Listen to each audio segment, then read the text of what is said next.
Joseph wrote a book called Insight Meditation, The Practice of Freedom. And this call is really going to be about how to free your mind.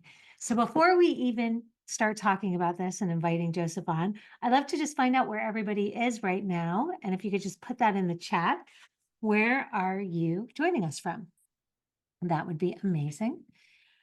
Let's see. Santa Monica. Come on over. Come over to Unplug. Sherman Oaks, Richmond, Virginia, New Zealand, Denver, Utah, Camarillo, West Hollywood. Amazing. Okay, we love to see that. Hi, Mark. I see you. Okay. So without further ado, I'm so excited to introduce you to Joseph Goldstein.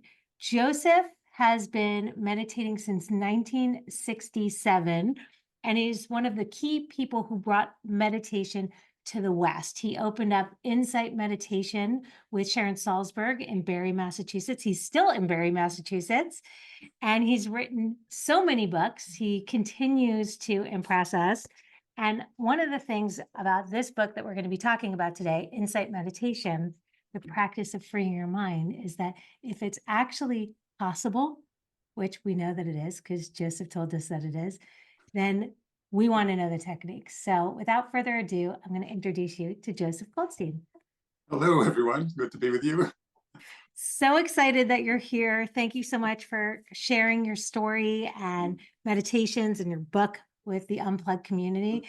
I wanted to ask you quickly, what made you decide to devote your entire life to meditation? How did that happen? It happened. So after I finished college, I studied philosophy school, went into the Peace Corps. They sent me to Thailand, where I was teaching English in Bangkok.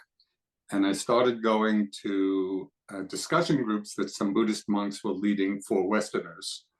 I had just come from, 4 years of college, immersed in philosophy. And so I went to these groups. I was just asking so many questions. I was asking so many questions that people stopped coming to the group because of this very annoying person that was there. And so finally, I think out of some desperation, one of the monks said, Joseph, why don't you try meditating? And of course, for me, it was completely exotic. Here I was 21, 22 years old, in the Far East for the first time. It was all very new. I didn't know anything about it. So I get all my paraphernalia together, sit down, he gave me basic instructions, and I set my alarm clock for 5 minutes because I didn't want to sit too long. But what was so amazing is that even in that first 5 minutes, something happened. And it wasn't great enlightenment. However, it was that I saw that there was a way to look into the mind as well as looking out through it. And that there was a methodology for doing that. Mm-hmm. I just got so excited by that there was a way actually to look at the mind, in a systematic way. I got so excited that I started inviting my friends over to watch me meditate. They didn't come back too often, so I made a career out of it. So I've invited all of you to come. That was the beginning, and it was completely captivating. And how did you go from that to then opening up your center in Barre, Massachusetts? Like, tell me a little bit about that. Well, that was probably over a 10, 12-year journey. After the Peace Corps, I went to India I was looking for a teacher, found my first meditation teacher, and then spent most of 7 years in India practicing. So I did a lot of intensive practice and study. Then when we came back to this country, I didn't know what I was going to do. But I was invited to teach at, I don't know if you know, Naropa Institute in Boulder, Colorado, mm-hmm. kind of a Buddhist university. 1974 was when they opened, and they opened with a summer session. Ram Dass was teaching there, and Trungpa Rinpoche, the two big stars. It was like a Buddhist Woodstock. It was the first time people from all over the country, North America, came to Boulder for that time. So I was teaching the meditation in Ram Dass's big class. So there were a couple of thousand people there. So I was teaching a lot of meditation, many sessions a day. And afterwards, there was interest in people actually coming to a meditation retreat. So we set up, actually very naively, we set up a month-long retreat. I mean, now we would start with a weekend. So we started with a month, but people were so interested, a lot of young people at that time. We were all young. And then it just spread, grassroots, and then a different group would invite us, and a different group. So after about a year and a half of being on the road, we thought, it would be great to have a center where we could be more stable, and people would come to the center to practice. So a group of people, mostly based in Western Mass, came together, and we looked, and we found a place, and we opened. We were so young, we really didn't know what we were doing, except we had this huge enthusiasm for the practice, for the Dharma. So that's what carried us. And you're still there. We're still there. It's grown tremendously. Wow. Years. Yeah. Tell me a little bit about that, because when you started, probably very few people knew about this. Yes. And now it seems like you can pick up a meditation at McDonald's. It's so common and everybody knows about it. Yeah. Can you just talk about the trajectory of meditation from your viewpoint and advantage? Right. Well, it did, so we opened IMS, Insight Meditation Society, in 1976. And it did start small. There were groups, maybe of 30, 40 people coming. But over the year, word of mouth spread. We were also teaching different retreats around the country, so introducing other people to it. So gradually it grew, but a big turning point, I would say the major turning point in it becoming mainstream. One year, John Kabat-Zinn came to one of the retreats and was sitting, and he was the founder of mindfulness-based stress reduction, kind of in a medical setting. And he told me, we're old friends, he told me that he had the whole idea for that during that retreat. So when he should have been meditating, he was planning this whole revolutionary gesture. But as we all know, I mean, it just became so widespread. And that's really, I think, what brought it into mainstream culture. And that really was the turning point. And now, of course, as you say, mindfulness is everywhere. Which is a great thing. I think it's a beautiful thing. It's in the schools, it's everywhere. Yes. Can you explain, there's so many different ways to meditate right now. You could do transcendental, you could do MBSR, you could do, Buddhist, Zen, guided visualization. What is meditation not? What is not a meditation in your opinion? Well, first, to understand, there are two main streams of meditation that cut across traditions. They're just main methodological streams. So one stream is deepening concentration. That is practicing steadying the mind. And you can use a whole variety of objects to do that. You could use a breath, you could use a mantra, you could use a visualization. So there are a lot of different objects of concentration, and different traditions will emphasize one or another. So that's one mainstream of meditation practice. The other mainstream we could call insight practices or wisdom practices, where the main objective is not only to develop some steadiness or stability of mind, but also to gain insight into what causes suffering, how to free ourselves from suffering.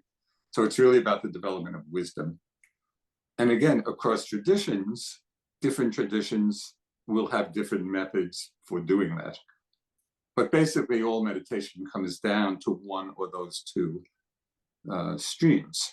So things that are not doing either, perhaps I would not call meditation, although maybe there are forms that I'm not aware of. So there's always that. I love the concept of insight meditation because you're actually seeing your thoughts. And some people will say, Yes. oh, meditation's boring because they just think they're just supposed to sit there and do nothing. But it's a privilege to be able to witness the thoughts that are in your own mind. Can you talk Yes. about that a little bit? Well, it's a setup for one of my very favorite instructions. And what really hooked me when I first met my teacher in India, I had gone looking for a teacher after my time in the Peace Corps, and traveled around. I couldn't find anybody, that I really connected with. I ended up in Bodh Gaya, which is the place of the Buddhist enlightenment, right? So it's a small village, but has really important, we might say, spiritual significance. And pilgrims from all over the world come to Bodh Gaya.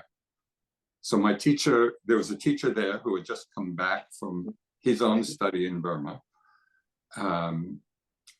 So I'm traveling around. I end up in Bodh Gaya. How old was I? 23 years old. I go to meet him, and he said something that was so simple. It totally hooked me. He said, if you want to understand your mind, sit down and observe it. It was that simple. Wow. So there was nothing to join. There was no ritual. There was no ceremony. And I loved it because how else can we understand our minds except by observing it? And so then the great gift of the practice is that there is a way to do it. Because you can say observe your mind, but if you're not taught a particular method, it could be very confusing. Well, what do I actually do? And so the meditation practice is a very clear set of directions of how to do this observation. And out of that, we learn a lot. And by the way, it's not only observing our mind, it's observing our bodies as well. Because the body is a great vehicle for insight, as well as watching our thoughts and emotions. I'm so excited for you to guide us through a meditation, to be guided by you. I think it's such a privilege. But I want to talk really quickly about your book, which I thought was absolutely fantastic. You could see I pretty much underlined everything. But I want to ask you, one is, how do you free your mind from, like you say in the book, suffering and all of the things that we fill our minds with that we probably don't want? How do you suggest that we actually cleanse our brains? Okay, in 2 minutes. That's it. You got this. So the first thing I would say, and this is a teaching phrase that I've been using a lot over the last many years. Don't waste your suffering. And what I mean by that is that very often we're suffering in one way or another. Could be psychological, emotional, physical, whatever. When we're in a state of distress, very commonly, we're either drowning in it, we're just lost in the suffering, hating it, wanting to get rid of it, but not knowing how. Or we very often put the responsibility for our suffering on external causes. Oh, that person is making me suffer, or this situation is making me suffer. So what I mean by don't waste your suffering is when we're in a state of distress, we actually want to take responsibility for how our own mind is creating it. It's true that external conditions, whether society or different people, will have an effect on us, but how we're relating to that effect, that's totally up to us. Right? How we're relating to how we're feeling, how we're relating to what we're thinking, how we're relating to our bodies. Nobody makes us relate in a particular way. So when I say don't waste your suffering, what I mean is investigate how we're relating to the suffering that's arising. So I can give you a couple of examples. Very simple. I mean, very often people feel a kind of suffering when the body is in pain. You know, nobody likes that. But one of the key elements of insight practice, of a wisdom practice, and is something that goes completely against our habitual conditioning. Because most people would think it's totally natural to not like the pain, to want to get rid of it, and to look for something pleasant. So we're commonly pushing away the unpleasant, holding on to the pleasant. But from a meditative point of view, all of that reactivity in the mind is actually increasing the suffering. And so in meditation, and this is why, especially at first, it can be challenging. You know, in this kind of practice anyway, it's not a bliss trip. You know, it's not like we sit down, oh, you know, and go off into some blissful state, and an hour later we get up. It's not that. It's really seeing clearly. And in fact, you know, the Pali Sanskrit word for insight practice, vipassana, means to see clearly. And so we're really practicing seeing clearly meditation. But, okay, so there's pain in the body. The normal reaction is to contract, to have aversion to it, not liking it. In meditation, we learn how to settle in and be accepting of the unpleasantness. That it's okay to feel an unpleasant sensation. It doesn't make it pleasant, but we are freeing ourselves from the suffering of resisting it.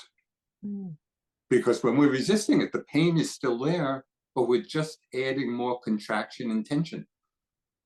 And so when we learn, oh, okay, this is unpleasant, tightness, pressure, you know, whatever the sensation may be, if we can relax into the body and simply feel it without aversion, without reactivity, we're eliminating a lot of the suffering in our minds.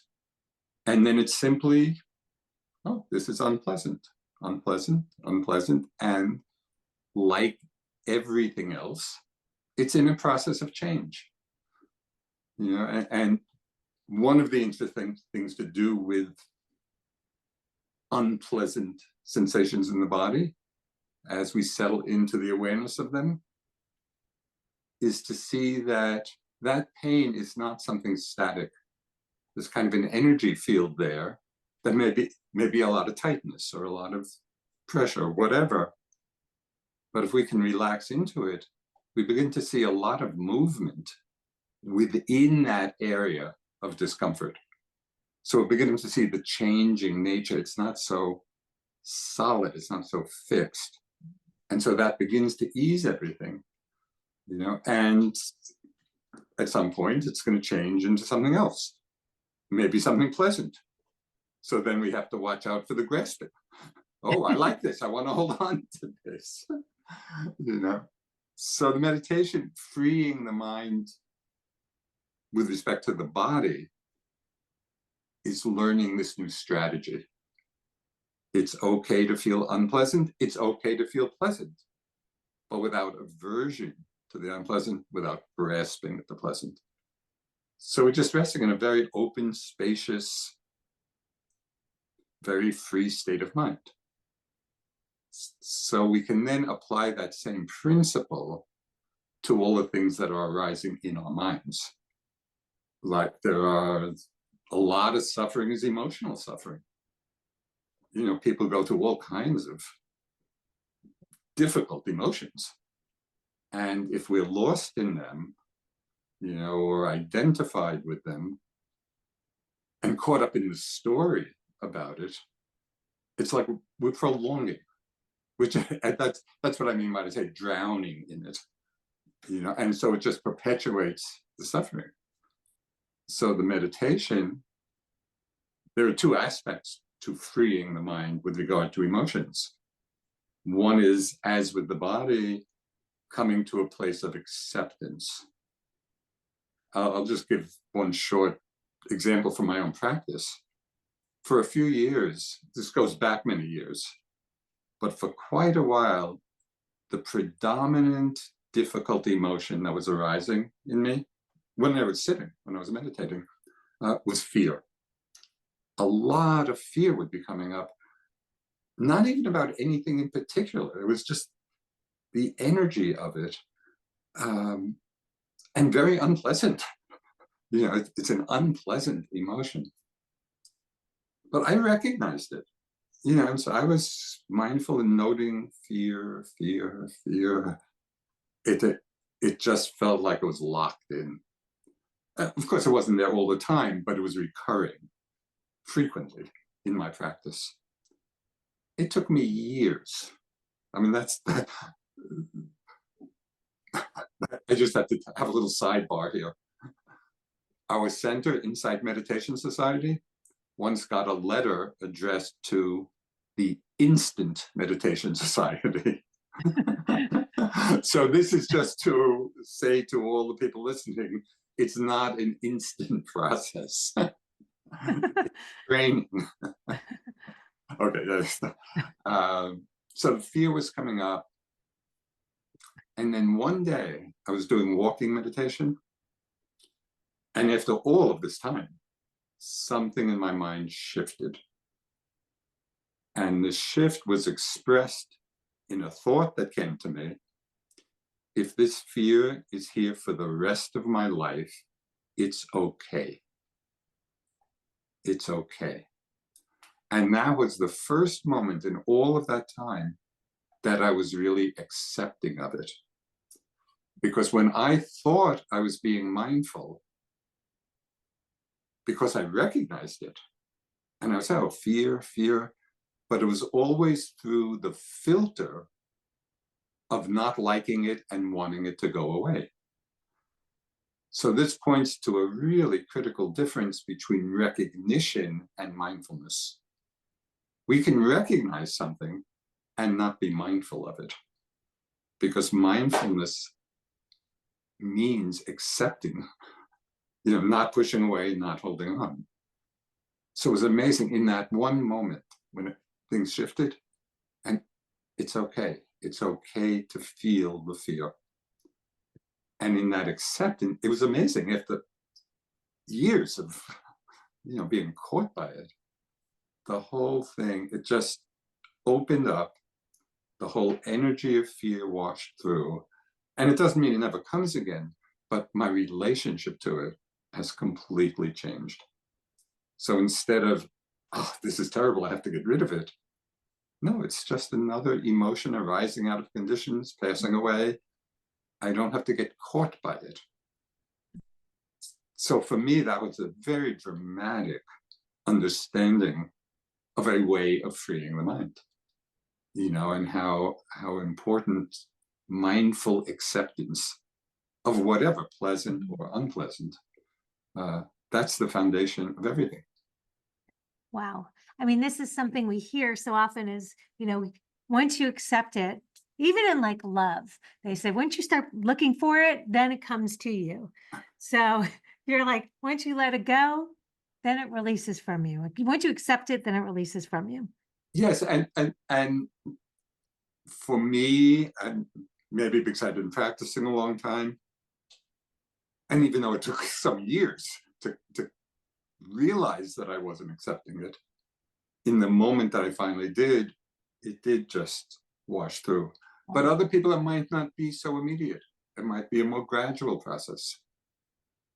So I think it's important, and this is another thing to highlight about meditation. One of the key elements of suffering in the meditation comes from expectation. If we sit with an expectation of how things should unfold, it is a setup for frustration, for discouragement, because things rarely unfold the way we expect them to. Wow. So it's really learning, okay, we sit down totally open to however it unfolds, but having developed enough skillful tools so we can relate to whatever unfolds in a good way. Hold on, I'm going to drop the mic. That was brilliant. What other wisdom would you say is signature Joseph Goldstein? Like your big kind of, your move that kind of blows people away. Something like that, letting go of You should fear. be asking other people that. Actually, that's a great idea, because Peter Opperman, who's one of our teachers here, said that he sat with you during a 3-month silent retreat in Barre in Massachusetts 20 years ago. And Peter is one of our great teachers at Unplug, so it's really exciting to see you here. Yeah, but Joseph, you talk a lot about like enlightenment in here, and that it doesn't happen overnight, and it can be gradual, and then it becomes sudden. Would you say that your experience that you just described was a form of enlightenment? Well, people can use that word in many different ways. And so really to answer that question, one would have to know how that person is using that word. Because we could use enlightenment in a more general way, in a, I wouldn't say ordinary, but almost in a worldly way, where all of a sudden there is a sudden understanding of something that we didn't understand before. And that could be in anything, and that sudden understanding could be called enlightenment. Mm. But that's not how that term is used in Buddhist teachings. But often, in secular mindfulness movement, maybe that's the beginning. People just understand that, oh yeah, there are possibilities of sudden insight. In terms of the practice and my own experience, the key foundational insight of insight practice is or comes from a refinement of the perception of change. And what's so interesting about this is we all know that things change. You go up to anybody in the streets of LA, ask them, do things change? Of course, everybody's going to say yes. But it's very few people who actually live that understanding. It's a kind of conceptual understanding. But if we really understood that things are changing all the time, and really from the macro level, galaxies rising and passing away, down to subatomic particles and everything in between, it's all in a process of continual transformation. The practice gives us the tools to feel that and observe that in increasingly refined ways, so that as we're practicing and as the concentration does get steadier, we begin to see the momentary change, the momentary flow on micro levels. This is just a really simple example. Very often people are working with the breath as a main object, concentration. Mm-hmm. So very often we might think, yeah, the in-breath is one thing, the out-breath is a second thing, in-breath, out-breath. But when we are really feeling the breath closely, within that in-breath, there are so many minute sensations which make up the breath. But mostly we're not aware of that unless we really are paying attention. And so that's what I mean by a refinement of the perception of change. So we're really seeing it happening on a microscopic level. Now, the implication of that insight is enormous, because if we really understand, not intellectually, not conceptually, but from the inside, if we really are experiencing this momentary flow of changes, that deconditions the habit of clinging in the mind, because we see that nothing lasts long enough to hold on to. So it might be like watching water go over the lip of a waterfall. Can you hold on to anything? No, it's continually flowing, disappearing. So the more we experience that, we settle into the flow without obstructing it, either with clinging at what's happening or aversion to what's happening. And so we're in the flow of things. So this is another level. Again, from a Buddhist point of view, it's not yet enlightenment, but it's a deepening of insight which leads to enlightenment. Wow. I mean, I hope you're all with me in the big wow response. I'm wowed. Can we do a little meditation where we can free our minds, Joseph Goldstein style? Buddhist style. Buddhist style. I'm just passing it on. You're just the conduit. Right. Okay, so we'll sit for about an hour and a half or so. Or... Yeah, we've got about 3.5 hours.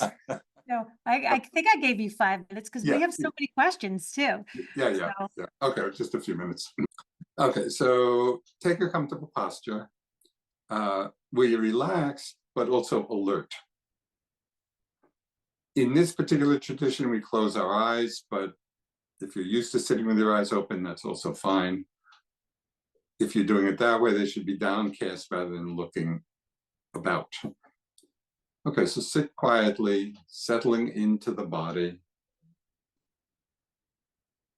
feeling the whole body, full body awareness. So we feel the body sitting.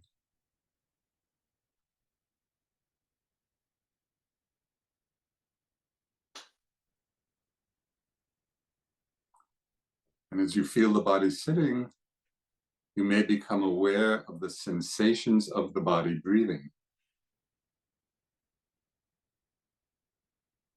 Feel the sensations of the breathing.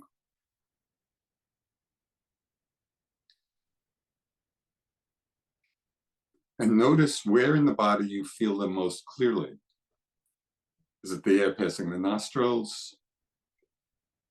Is it the movement of the chest or the abdomen? Is it through the whole body?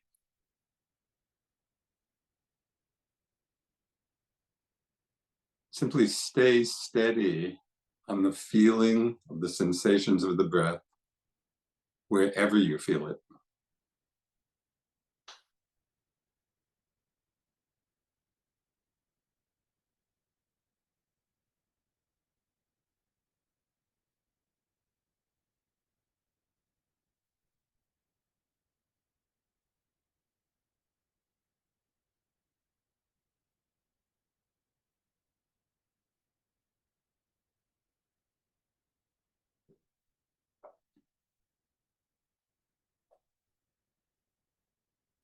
If other sensations in the body become predominant and call your attention, you can leave the breath and open to the feeling of those sensations, whether pleasant or unpleasant. And notice how those sensations change.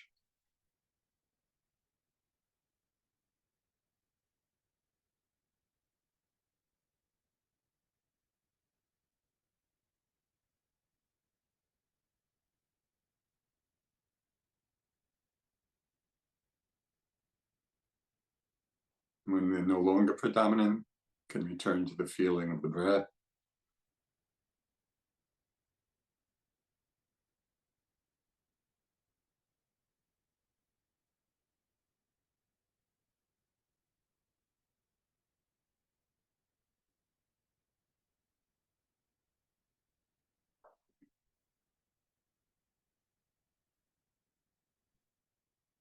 And stay alert for the arising of thoughts or images in the mind.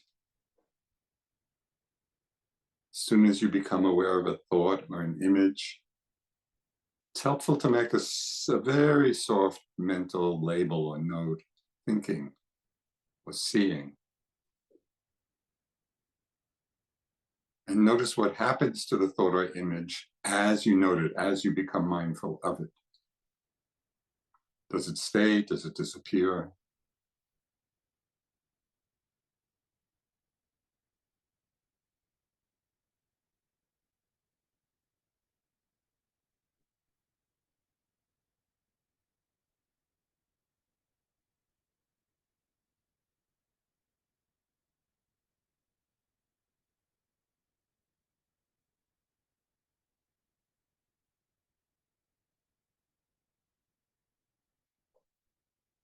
And lastly, become mindful of the quality of your mind, any mind state or emotion. Is the mind bored? Is it interested? Is it concentrated? Is it restless?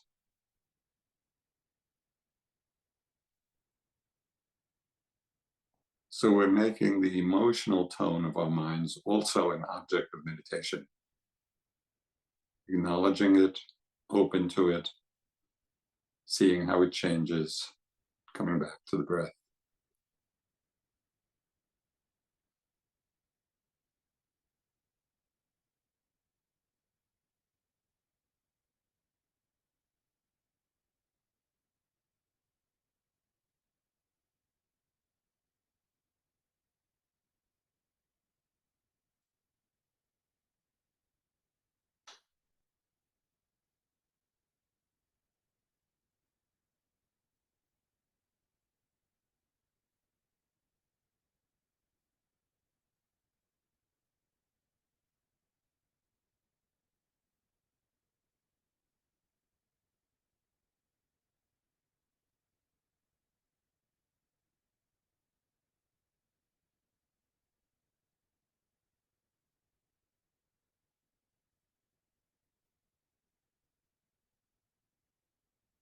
When you're ready, you can open your eyes and become aware of seeing. That's another object of meditation, to be mindful that we're seeing.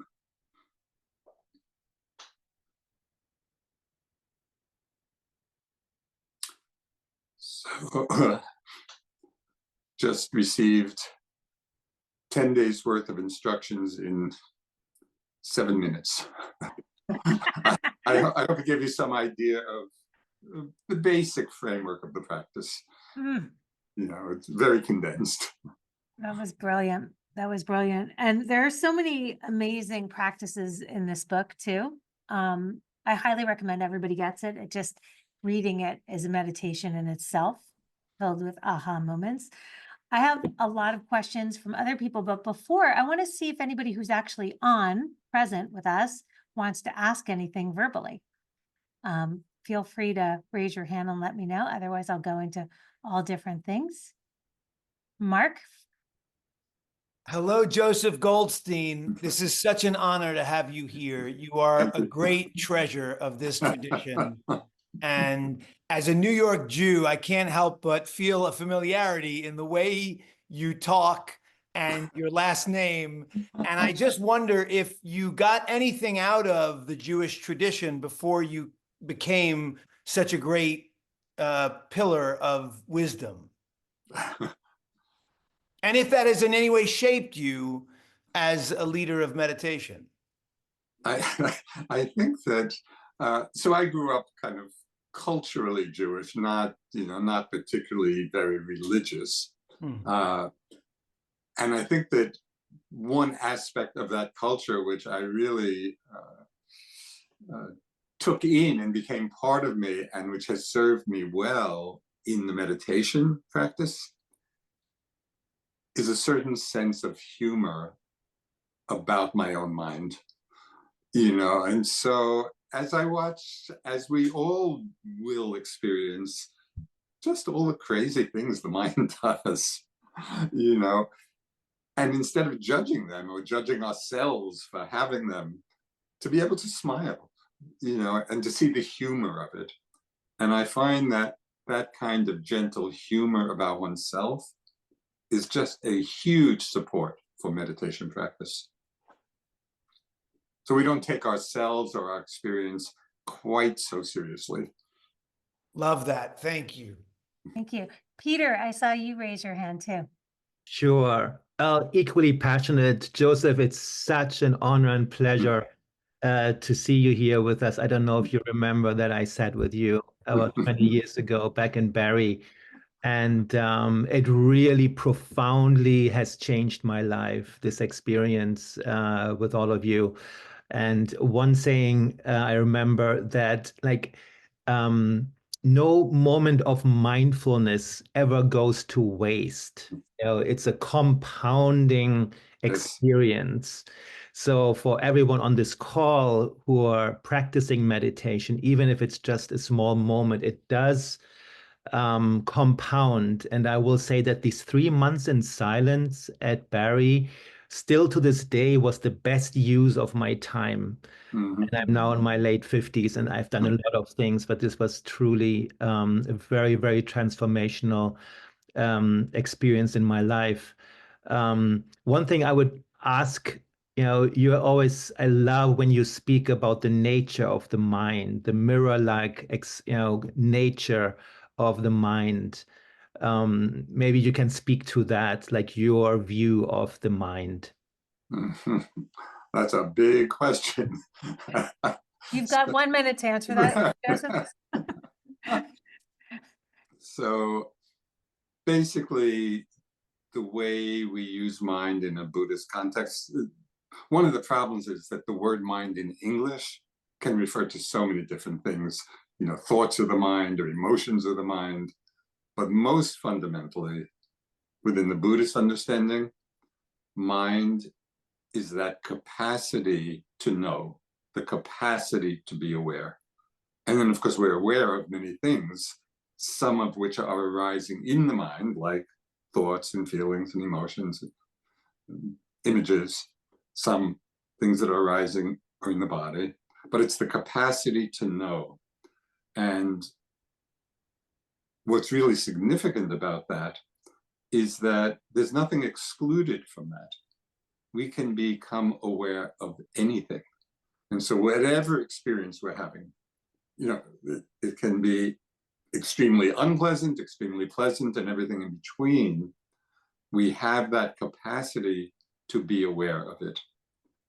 Then when we add mindfulness to the mix, so the mind or awareness is simply the capacity to know, but then the practice is, as I mentioned earlier, how are we relating to what's being known? So that's the practice of mindfulness, relating in a skillful way, which then leads to all kinds of insights. You could say little aha moments, from little enlightenments to big enlightenments. So that's, one could write a whole book about the nature of mind, but that's what comes to mind in the moment. Beautiful. Thank you. Mark K., I see your hand is raised. You want to ask a question? If not, I will go to Karine. My question is, Joseph if he has the time, I love the idea of labeling thoughts as thoughts occur. It helps, but sometimes I feel I need to write it down. Is that okay doing during the meditation? I'm assuming she's saying. Well, generally, I would say it's not a good idea because it really will interrupt the continuity of concentration. And for the purpose of both concentration and insight, it would be more helpful just to see the thought, to label thinking so we're not caught in it, and then let that pass and come back to the breath, to the body. But, maybe what I'm about to suggest, I don't suggest one does often, but very occasionally, maybe, if you're working on some project or whatever, and you have this totally brilliant insight about something, and you just, you want to make sure, that you remember, which you probably will anyway, and after a while you'll come to trust that. But in that rare circumstances, if you had a piece of paper near you, you could maybe make a simple note. But again, not generally recommended during the meditation. Of course, afterwards, then, whatever really stays with you in terms of understanding or insight, after you're finished sitting, then it would be fine, to write it and really, even in an expanded way. We have a question. Are 5-minute meditations worthwhile? 1-minute meditations are worthwhile. So 5 minutes are 5 times worth. Obviously, the longer we can sit, the deeper our practice is going to become, because it does take time to strengthen the concentration. As I said, it's not an instant process. And just by way of encouragement, perhaps, for people, when I first began my meditation, I had zero concentration.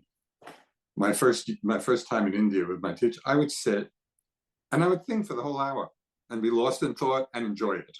The hour went quickly, but I wasn't getting any place in terms of the meditation.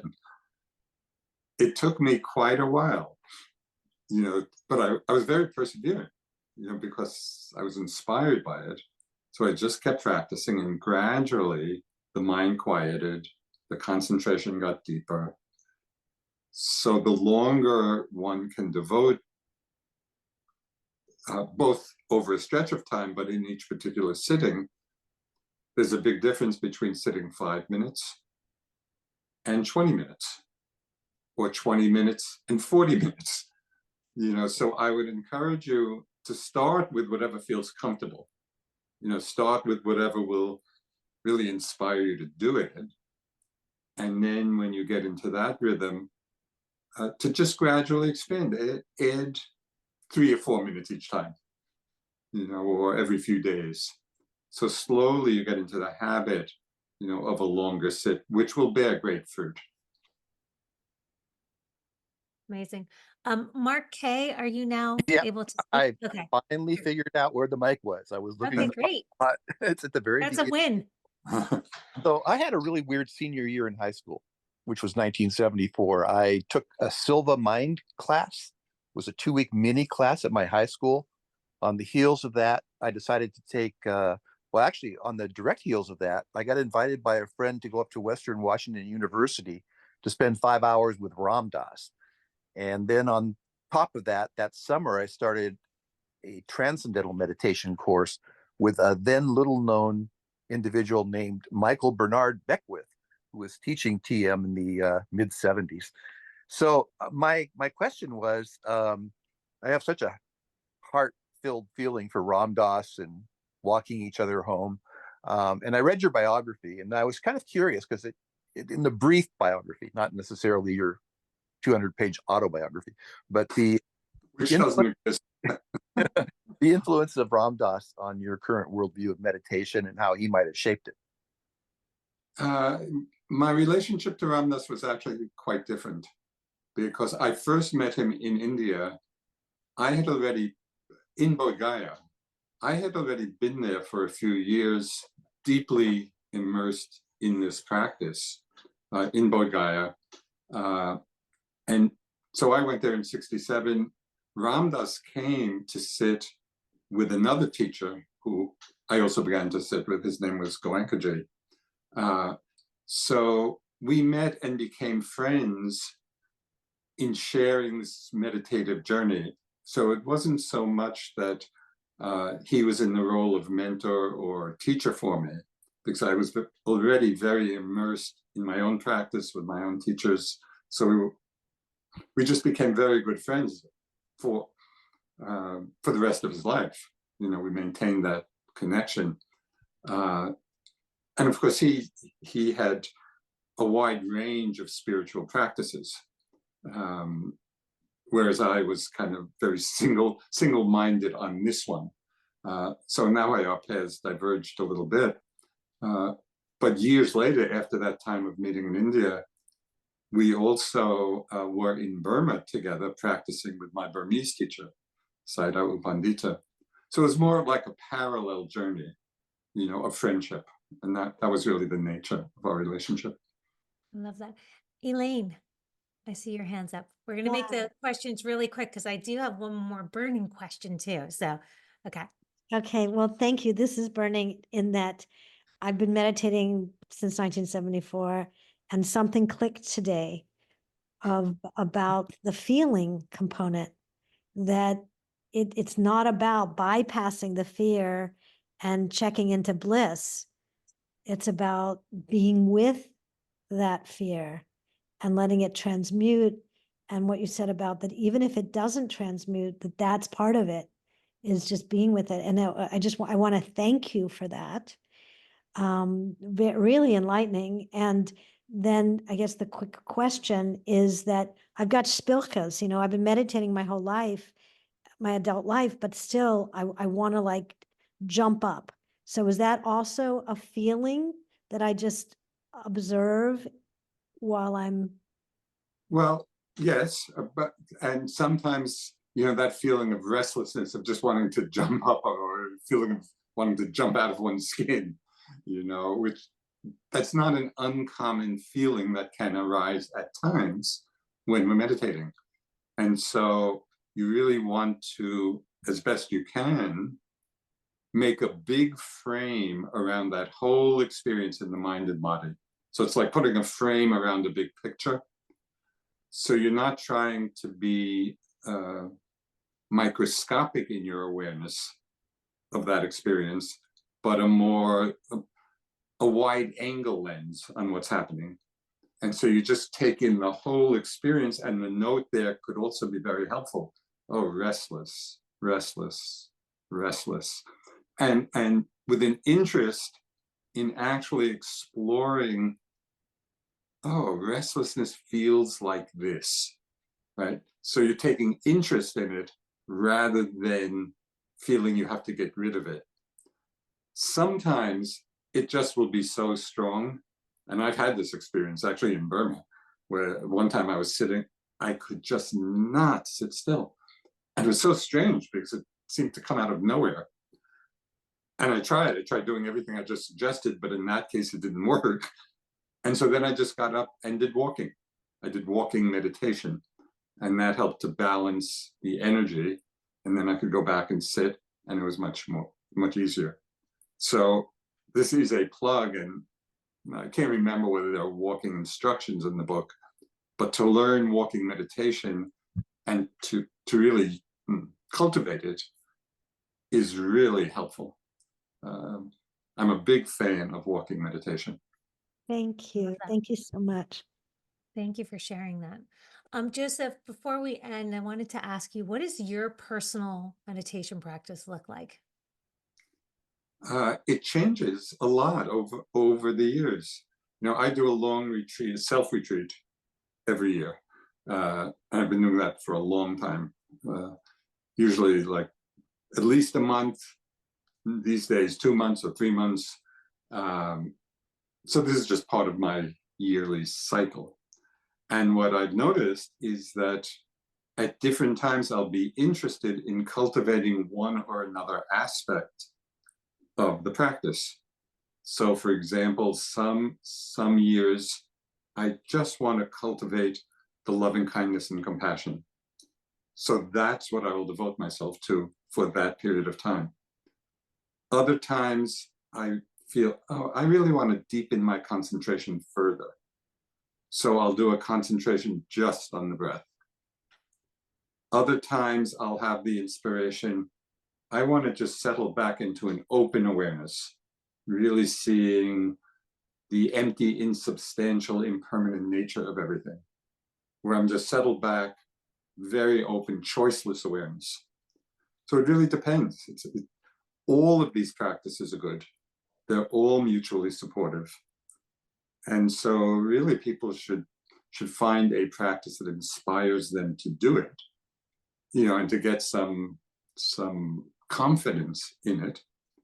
And then at other times, perhaps be open to one or another of the practices that are all part of the path.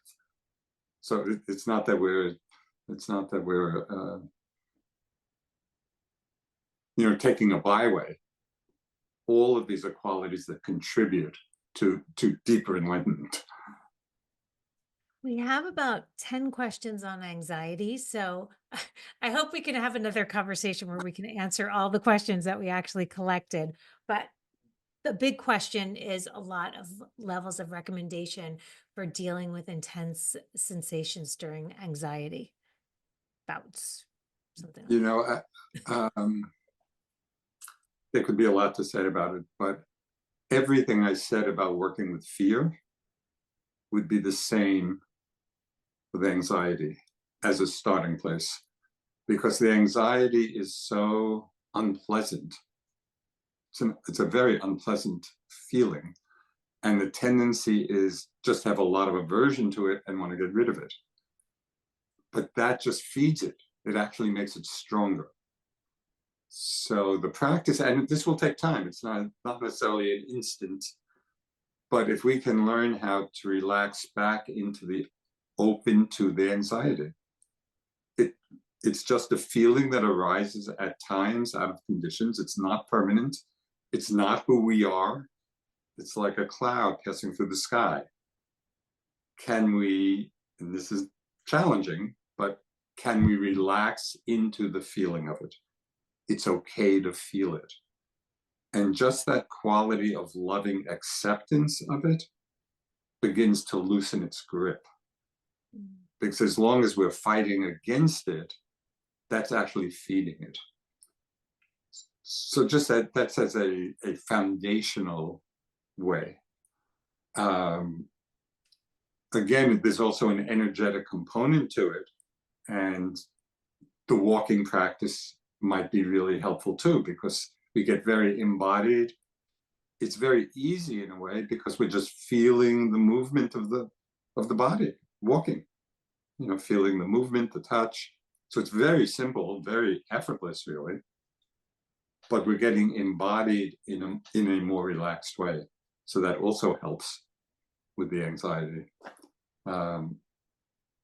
Just to say, a friend of mine, you may be familiar with Judd Brewer, and a very interesting guy. He's a MD, PhD neuroscientist, and he wrote a very good book on anxiety. So for people who would really like to go in much greater depth than what I just said, that would be a helpful resource. I want to thank you so much, Joseph. You really gave so much today to so many people, and Great.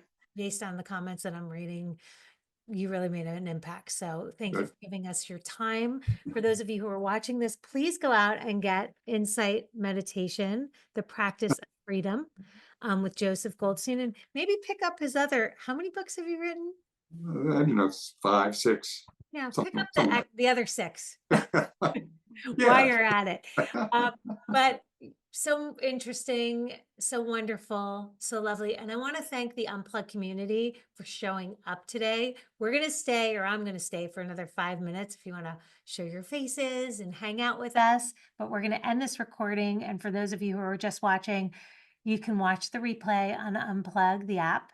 And yeah, we're so happy. And thank you to Jelena for always just making everything happen. I appreciate you. Thank you, everyone. Pleasure to be with you. Take care.